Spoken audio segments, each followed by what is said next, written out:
really, really is a is exemplified once they're on the wing, once they're off flying free, you know. That's a cool camera. Is that 3D? 360. Awesome. 360, that's what I meant. Yeah.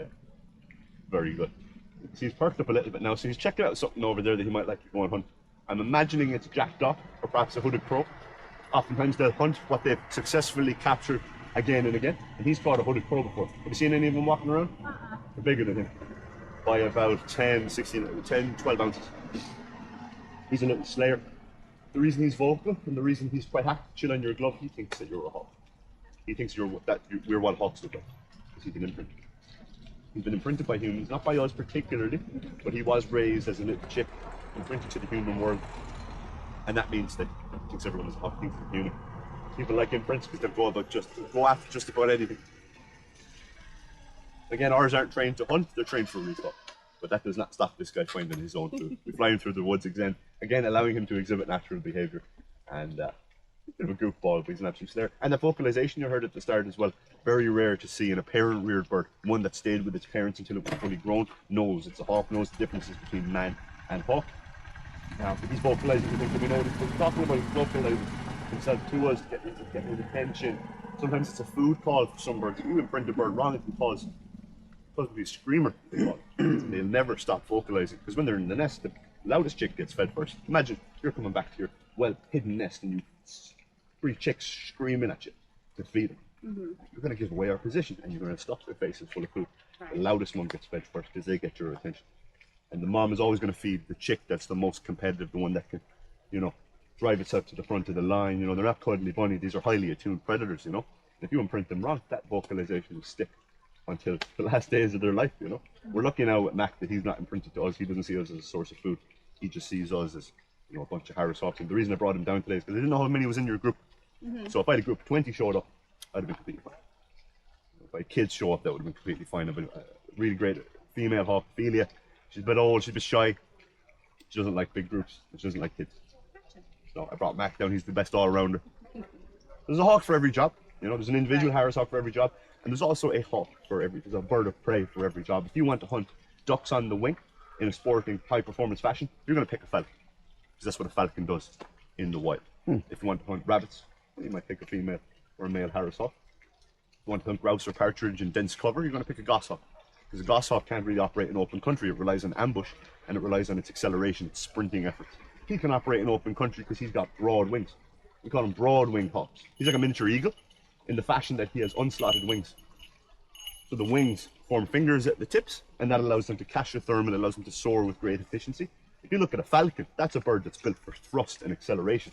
They have slotted wings, which means that they're completely closed in at the tips. That reduces drag when they stoop, but it reduces lift when they flap, if that makes sense. You want to pop your glove on? It's a good thing we're not flying a raven who'd rob the rings right off your hand. Sweet. Got a little bunion here now on the foot. That's softening up. Every time we sit with him, we're really working that sock. The feet are really the business end of a hawk. There's a lot that goes on here. Hollow bones actually allow their structure to flex on impact. He'll stoop into the brush 50 miles an hour, stop dead on the ground, won't break a bone. It's really fascinating stuff. The flow of blood is really slow as well, so he has to be used to me touching his feet. Okay, because if he gets an injury, it's not critical, it won't bleed out, but it'll heal a lot slower, it'll clot slower, if that makes sense. You see a white tip at the end of his tail as well. Unique to this species, it contrasts superbly well with the black. And it's like a little indicator that they'll use to communicate with each other. Oh, okay. When you see him pop into a tree, or often when he pops onto a perch or maybe a glove, he might wag his tail. If he's confident in his position, he won't do it now just to contradict me. What I will do is set him off. And he's so funny, he gets so fussy when I go to remove his tethers. I'm like, Mac, this is the step that gets you fed, you know?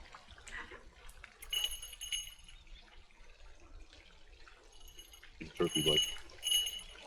I gave up being a pirate years ago, buddy. Imprints do have a lot of character because again they get that human element kind of coded into them. He's an absolute goofball, but again he'll hunt something the size of a heron if you ask them to.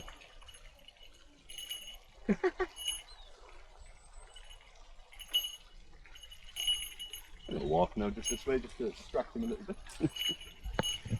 That's a beautiful bird. You hear that bell he's got in his leg? It's super important. He's an ambush hunter and incredibly well camouflaged as well, especially this time of the year. His beautiful auburn colours on his wings and his legs just blend right into the tree. There goes the Tom tail. Wagon's tail? Well, it was another Harris hawk. I could spot that from about 500 yards away. They say they can identify a matchbox-sized object from a mile. That's a mouse. 107,000 yards. Absolutely incredible. That's the same thing as you reading the subheading of a newspaper clear as day from a football field away. Incredibly acute vision. They say it's about up to 8 times better than ours. It totally varies on individual though. Like some of our hawks are really like keen, spot about just about anything. Some of them are a little bit more, you know, bit less smart on the periphery, more tunnel vision-esque. You can see by his body language. He's just raring to go. Attaboy. So we'll continue on now. We'll give him a nice little jaunt through the woods. And if he does fly towards you, all you have to do is hold the glove out. All he's looking for is the glove. That's it. He can go and fly off towards the lake, and he can go run free. 450 acres of Dromoland, you know, beautiful, have fun. But he knows by doing this, it's a really efficient way of getting treats out of me. He's really not putting in much effort at all. We weigh the birds every morning to get an inkling of their performance because they're like an athlete. They're like a UFC fighter. They have an optimal fighting weight where they're not weighed down by food. And Mac, if I take him on a walk and bring him back and re-weigh him, he's always up. He's always gaining more than he's losing because he's 7 years old. Prime of his life is really smart. Brutus, our juvenile hawk, he loves to go off on his own and be curious and fly into the trees, etc. Whereas you can see Mac is just there where the action is. Despite that, these birds are really gamey, and if he does spot something in the woods, he's going to go after it and he'll actually he'll scoff at a glove full of free food from me. And the reason for that is because the living quarry is warm. And when he eats his food, it stays in his digestive system for quite a while because they don't chew. It hits the proventriculus initially, which is the gastric chamber.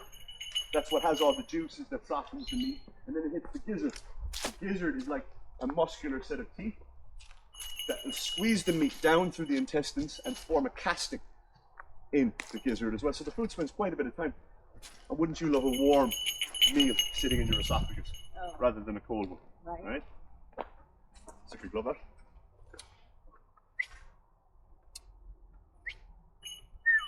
He's a great boy. And they'll take a point, but only if there's something for it at the end. You know? You never cheat a hawk. If he flies to the glove, he gets a treat.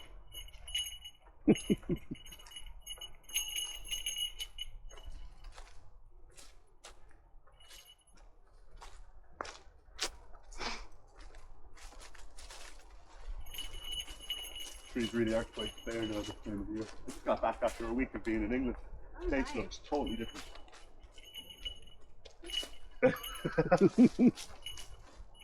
I always say he's a ladies' man.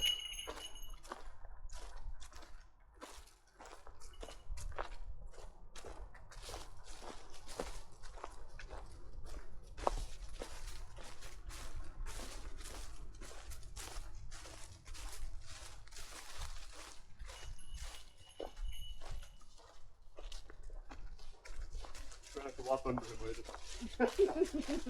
Let's spot him. It's a very rich diet in captivity.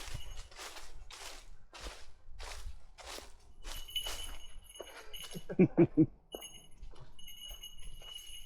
him at some speed.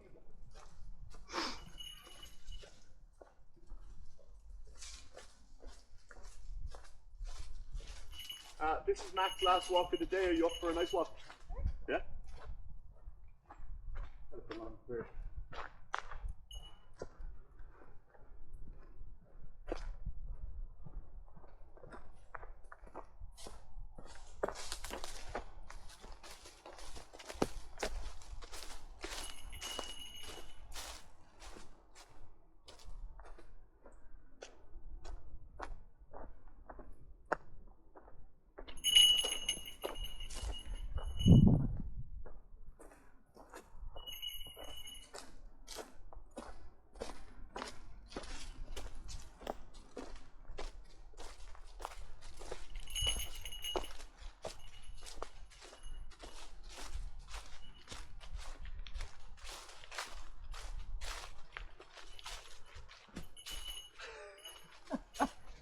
baptism with command.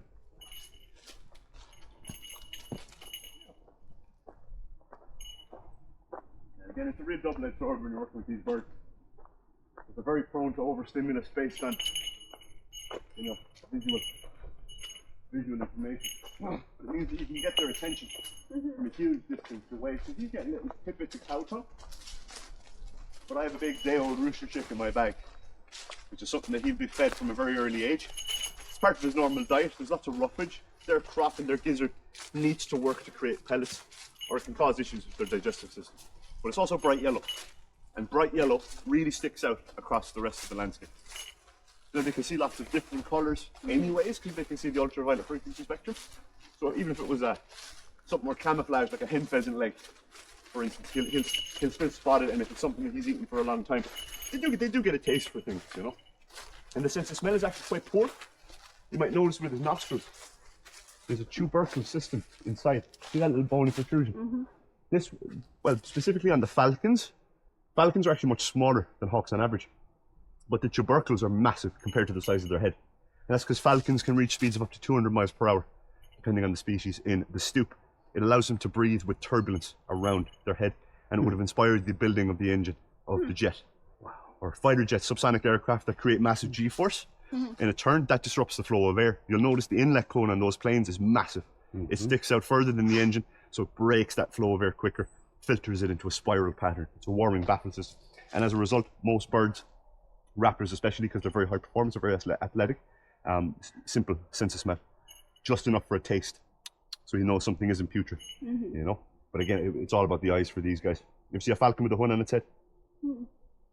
You see that in popular iconography or films. The Mummy film has a saker with a hood on its head. What the hood does is it shuts off 90% of the neural processing.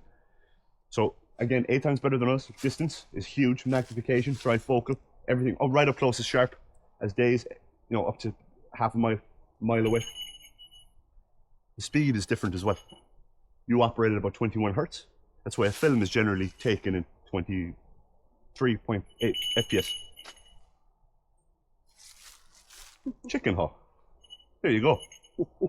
And I never show him food now when he's on the ground, because if I do, he'll never get out off the ground. Yeah, so we operate at about 19 to 21 hertz, depending on our brain chemistry.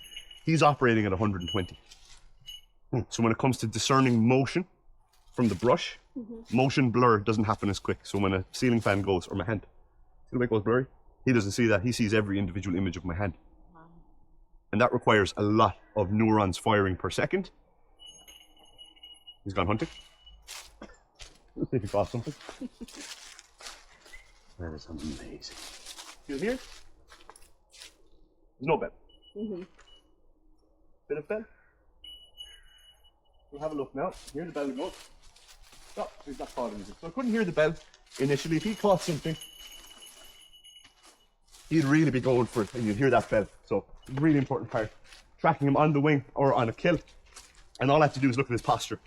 So I heard the bell going, but his posture with wings folded. If he has something that he wants to protect and eat, he's going to mantle over it. And sometimes he does it on my glove as well. He gets a piece of food. See that? When I bring the hand in. Now this tells me, we only got Mac, maybe we're his third owners.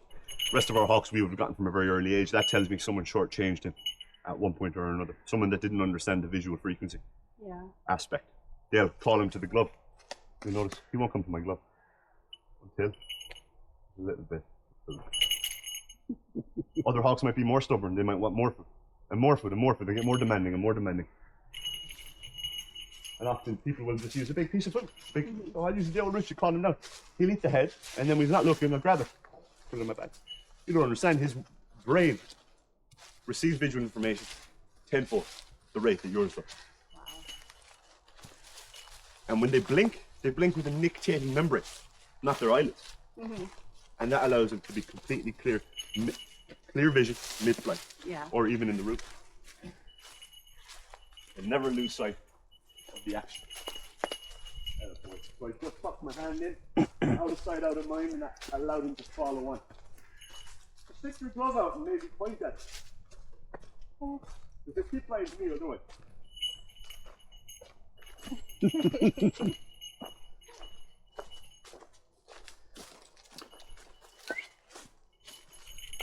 That was good.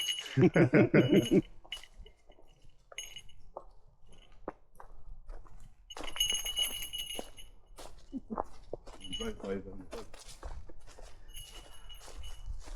we get to some good exercise, Matt.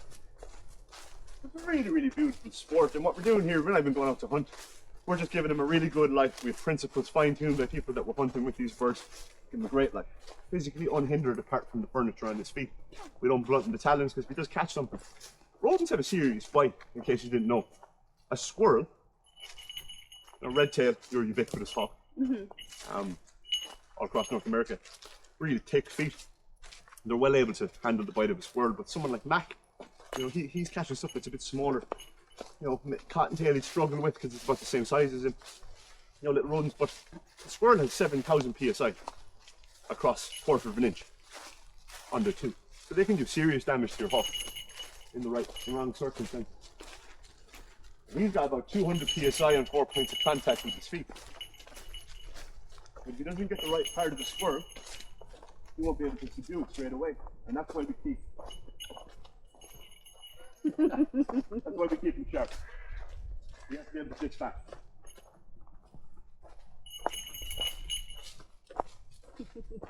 Great boy.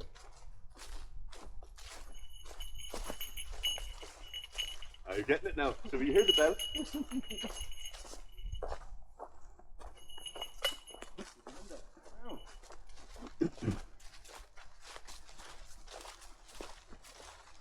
Now, is the bell strictly for like this type of training and exhibition, or do they normally use the bell when they're out They hunting? normally will.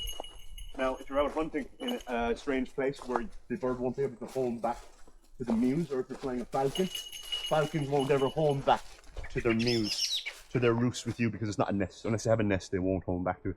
Harris hawks are more territorial, so even if they have a hunting ground that they don't have nests on, they will return to it and they'll defend it. Call it resident species as opposed to migratory or partial migratory species. But he's a non-native species, so I can't be flying him out in someone's field and lose him. I need to have a radio tracker on him, but even if I have the radio tracker, if it's not GPS, if it's the old school style of Marshall, I can only get within a certain range. After that, then it's the bell that will allow me to find it. Once you get close enough, you know. You're a great boy. No food, just cuddles. And he doesn't see that as affection whatsoever. Even a really social species, he just thinks I'm stupid. He's like, what is this getting done? What work is this doing? No work done today. You keep petting me. We just do it for desensitization.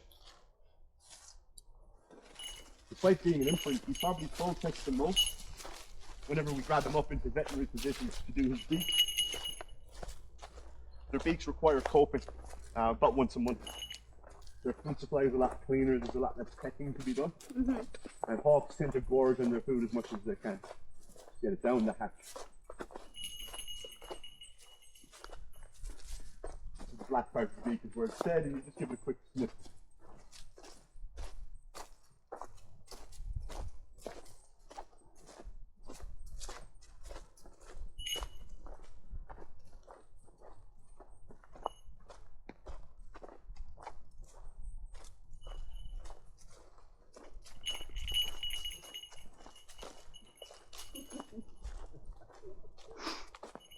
Tell you, Matt, you don't get nothing if you just fly to me.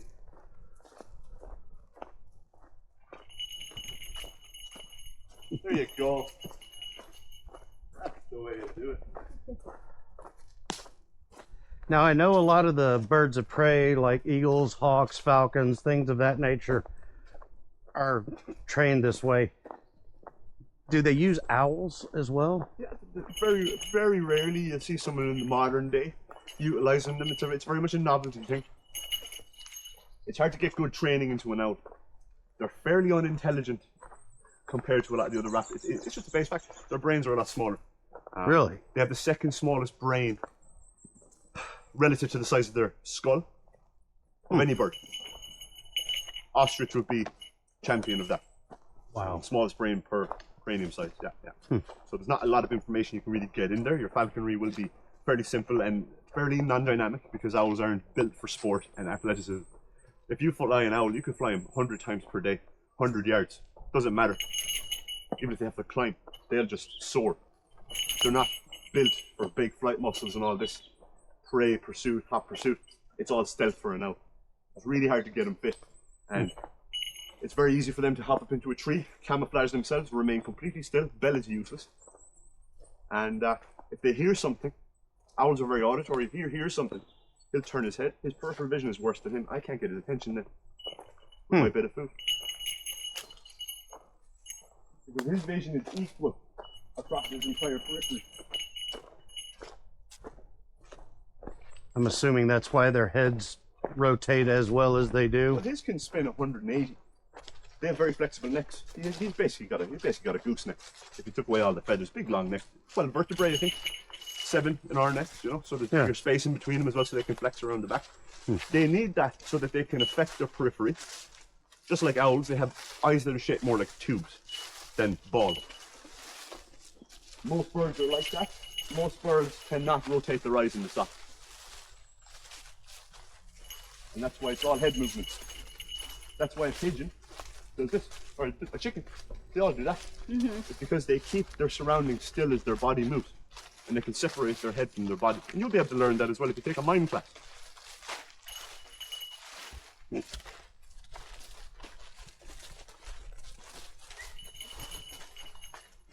should have seen the way he flew through the boat here. Last second, he tucked his wings in. Well, great boy, Matt.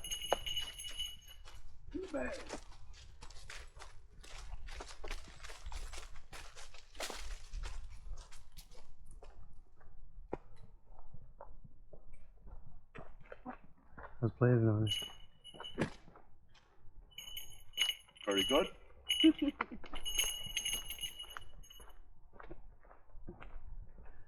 I've been mentioning. That's where the term for the mantelpiece of fire comes from, to mantle, to cover. Taking the tail, Parabuteo unicinctus is the Latin name, so like a hawk, buteo would be Latin for hawk, and unicinctus, 1/3. The red-tailed hawk is also buteo, so buteo jamacensis. There you go. Wait. And I say it means hawk, it actually means buzzard. So something that's very weird happened to the language as we colonized the new world, as they call it. A lot of terms changed, lots of falconry terms, ornithological terms. When I say buzzard, what do you think of? Big vulture, turkey buzzard. Carrion eating, right? The Latin term is buteo, and it refers to the common buzzard of Europe, which does eat its fair share of fairly fresh carrion, but also hunts rabbits, and it looks almost identical to a red-tailed hawk. And it's in the name, buteo, buzzard, buzzard. The real hawks, the true hawks, the accipiters, are the yellow-eyed, which often matures to be bright red. Hawks of the forest, the goshawk, the cooper's hawk, and the sharpshin. Hello, how you doing, lads? Just don't care. Say hello, man.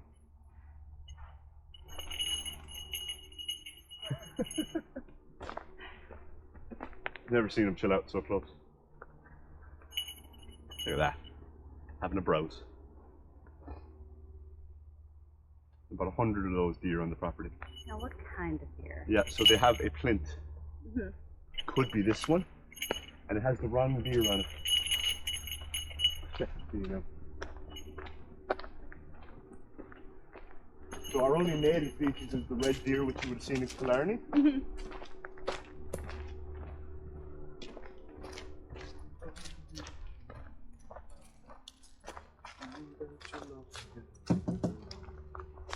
Sika.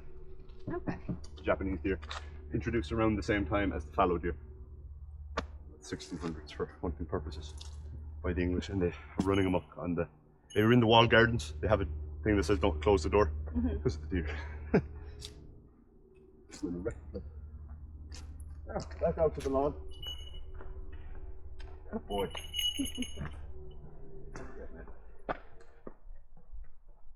Look at this. I'm a mobile oak tree. He can just stand on my glove if he wants, and I'll take him right to his food. Falconry birds live in the absolute laps of luxury, and even if he doesn't catch anything, guess who gets a big meal? He still gets to eat. No brainer. And some species are too intelligent for falconry. Depends on how the intelligence is manifested in the individual. But they say that the common buzzard of Europe is a very opportunistic bird, and it won't go hunting if it doesn't have to. It will eat live game. He likes to hunt game. You know, he has that gaminess, they call it. But the common buzzard knows that it's going to get a free meal off you either way. That's why if you want to actually catch game with these guys,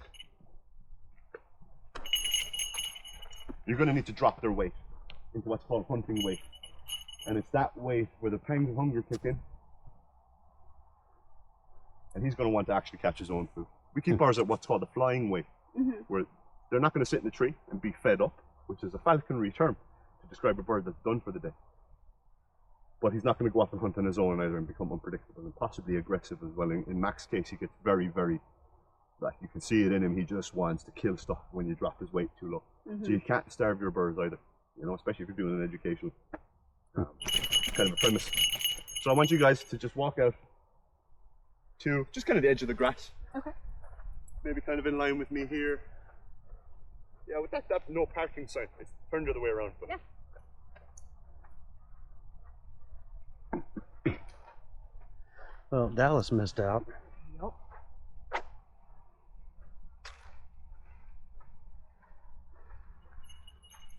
And here it goes. No, he's up in the tree.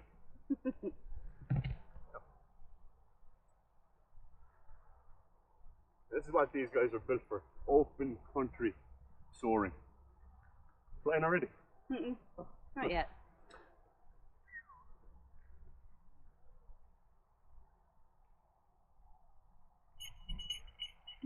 See how he accesses that low point halfway through the flight? That does one of two things. Number one, hides a silhouette from the prey. If the cottontail sees the silhouette of a hawk flying above it, it's just going to book. Keeps him nice and low, keeps a silhouette from harm's reach, right? Or from exposure. And it also accesses the Bernoulli effect. Either of you hardly fly planes. Ground effect. Ground effect, yeah. Precisely. The wind that's coming off the wings hits the ground, comes back up, supports the wings so you can take flight before you can actually take flight. There you go. Path of least resistance. What's really amazing about these birds, they could be 12 weeks old. They know how to do that. Wow. Really awesome. And they'll be a hairpin off the ground. And it took me years. Did you fly planes? Started at 11. I've been doing it for Air Force or just casual?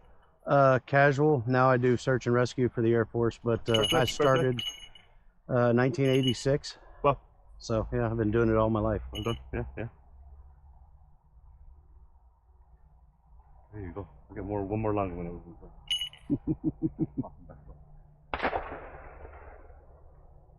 That is a beautiful bird. Okay, now I want one of those. Aha! Cheeky bugger. What happens now? I can see. I know where he's looking. Oftentimes when we're here and I lose his attention, he's getting very stubborn now. I can tell.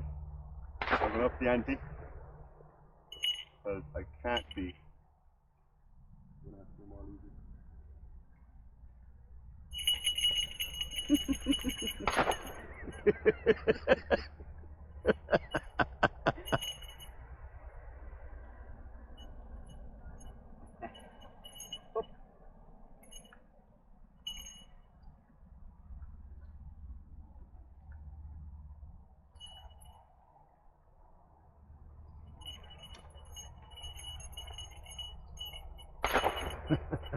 He knew what I was doing. He knows it's the end of the day. He knows I like to spoil it. Oh, you could tell as soon as you turned your back, he started getting that aggressive posture, sitting on her hand. There you go, Matt. Look, see the bare hand as a friend. There you go. Silly boy.